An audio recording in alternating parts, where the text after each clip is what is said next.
నమస్తే SR7 TV news కి స్వాగతం. కాంగ్రెస్ ప్రభుత్వం విధానాలు అటర్ ఫ్లాప్. వనపర్తి జిల్లాలో ప్రభుత్వం మార్చి 6 నుండి జూన్ 12 వరకు నిర్వహించబోయే ప్రజాపాలన ప్రగతి ప్రణాళిక కార్యక్రమం అబాసుపాలు కావడం తప్పదని బీఆర్ఎస్ జిల్లా మీడియా కన్వీనర్ నందిమల అశోక్ అన్నారు. పరిపాలన చేతకాక ప్రజలకు సంక్షేమ పథకాలు అందించడంలో విఫలమై రేవంత్ రెడ్డి రోజుకో నాటకాన్ని తెరపైకి తెస్తున్నారని నందిమల అశోక్ తీవ్రంగా మండిపడ్డారు. ప్రజల్లో పెళ్లుబికిన అసంతృప్తి ఆగ్రహాన్ని పక్కదోవ పట్టించడానికి ప్రజాపాలన ప్రగతి ప్రణాళిక పేరిట కాలయాపనకు సిద్ధపడుతున్నారని ఈ సమావేశంలో యూత్ అధ్యక్షులు సూర్యవంశం, గిరి మైనార్టీ అధ్యక్షులు జోహెబ్ హుస్సేన్, సీనియర్ నాయకులు వెంకట్ సాగర్, సయ్యద్ జమీల్, మందారాము, విజయ్, సాయి కుమార్ తదితరులు ఉన్నారు. Reporting by SR7 TV news reporter Wanaparthy జిల్లా ఇన్ఛార్జ్ కేపిరెడ్డి. రాష్ట్రంలో అధికారులు ఉన్నటువంటి రేవంత్ రెడ్డి ప్రభుత్వం ఇచ్చిన 420 హామీలు 6 గ్యారెంటీలు అమలు చేయలేక పూటకొక కొత్త నాటకాన్ని తెర మీదకి తీసుకొస్తూ ఉన్నది.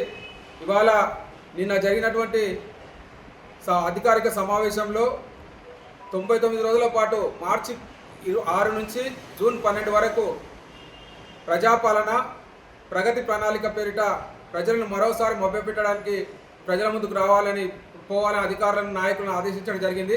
ఇవాళ ఇది ప్రజాపాలన కాదు, ప్రజా విద్రోహ పాలన, అదేవిధంగా ప్రగతి పాలన కాదు.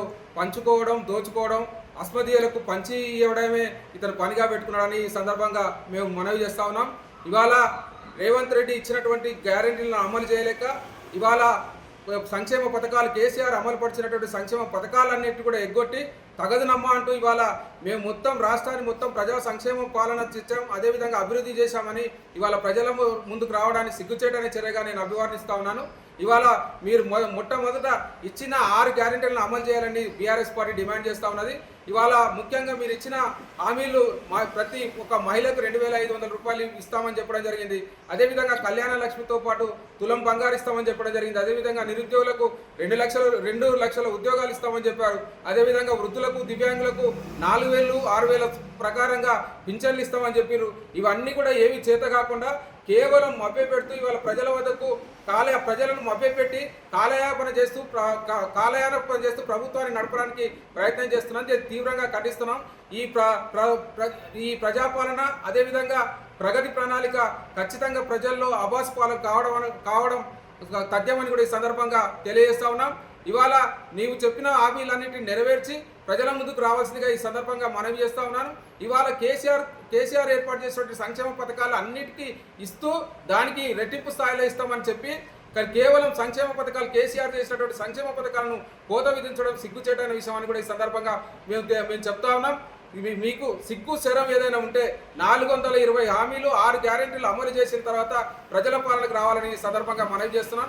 ఇవాళ సకాలంలో యూరియా కూడా అందియలేని ఈ ప్రభుత్వం చేతగాని ప్రభుత్వం. అదేవిధంగా రైతు భరోసాను ప్రతి సీజన్కు సకాలంలో కేసీఆర్ గారు అందించేవారు, రైతుల కళ్ళల్లో ఆనందాన్ని చూసేవారు. కానీ ఇవాళ రైతు బంధు ఇప్పటికీ 4 సార్లు ఎగ్గొట్టిన ఘనత రేవంత్ రెడ్డికి దక్కింది. అదేవిధంగా సమగ్ర రుణమాఫీ కూడా జరగలేదు. ప్రజలు చాలా ఆందోళనలో ఉన్నారు. ఇవాళ ఉచిత కరెంట్ అని చెప్పి ఇవాళ కనురెప్పు పాటు కూడా కరెంటు కోతలు లేనటువంటి కేసీఆర్ ప్రభుత్వ హయాంలో ఏ విధంగా కరెంట్ ఉన్నది. ఇవాళ పంటలు ఏంటి, అదేవిధంగా యూరియా సకాలంలో వెళ్ళక రైతులు నానా గోసలు పెడతా ఉంటే ఇవాళ వారి దగ్గరికి మేమంతా సంక్షేమం చేసినామని మళ్ళీ మభ్యపెట్టడానికి రావడం అనేది సిగ్గుచేటైన విషయం అని సందర్భంగా మనవి చేస్తూ మీరు మొట్టమొదట చేయాల్సిన పని కేసీఆర్ చేసినటువంటి సంక్షేమ పథకాలన్నింటి కూడా అమలుపరిచి మీరు చెప్పిన విధంగా ఆ ఇచ్చిన హామీలన్నీ నెరవేర్చి ఇవాళ 99 రోజుల ప్రణాళికకు సిద్ధం కావాలని సందర్భంగా మనవి చేస్తా ఉన్నాను. అదేవిధంగా మీరు చెప్పినటువంటి హామీలన్నీ నెరవేర్చకపోవడం వల్ల ఇవాళ ప్రజల ఆగ్రహానికి, అసంతృప్తికి గురి కావడం తప్పదు. మీరు తస్మాత్ జాగ్రత్త. ఇవాళ ఎన్నికలలో ధన ప్రవాహం, అదేవిధంగా ప్రలోభాలకు, అదేవిధంగా అన్ని అధికారాన్ని ఉపయోగించి గెలిచినంత మాత్రాన మీరు వాపు చూసి బలపనుకుంటున్నారు. ఖచ్చితంగా మీరు ప్రజాక్షేత్రంలో ప్రజలు తగ్గిన బుద్ధి చెప్తారు. వచ్చే ఎన్నికల్లో బీఆర్ఎస్ ప్రభుత్వం ఏర్పడడం ఖాయం.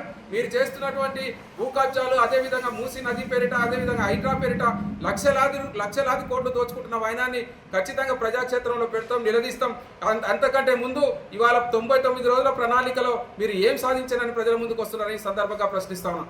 ఖచ్చితంగా మీరు ఇచ్చిన హామీలన్నీ అమలు పరిచిన తర్వాతనే ప్రజల ముందుకు రావాలని సందర్భంగా మనవి చేస్తూ చివరగా ప్రజలకు నేను ఒక అప్పీల్ చేస్తా ఉన్నాను.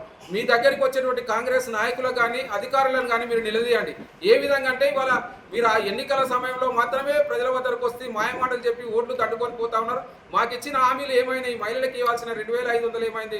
తులం బంగారు ఏమైంది? ఇవాళ కేసీఆర్ కిట్ అధోగతి లేకుండా పోయింది, బతుకమ్మ చీరలు లేకుండా పోయినవి, రైతులకు ఇవ్వాల్సినటువంటి రుణమాఫీ కానీ రైతు బీమా కానీ అదేవిధంగా ఏమి ఇవ్వకుండా ఇవాళ మా దగ్గరికి రావడం ఏంటి? నిలదీసి కాంగ్రెస్ నాయకులకు కానీ వచ్చే అధికారులకు కూడా బుద్ధి చెప్పాలని సందర్భంగా మనం చేస్తా ఉన్నాం.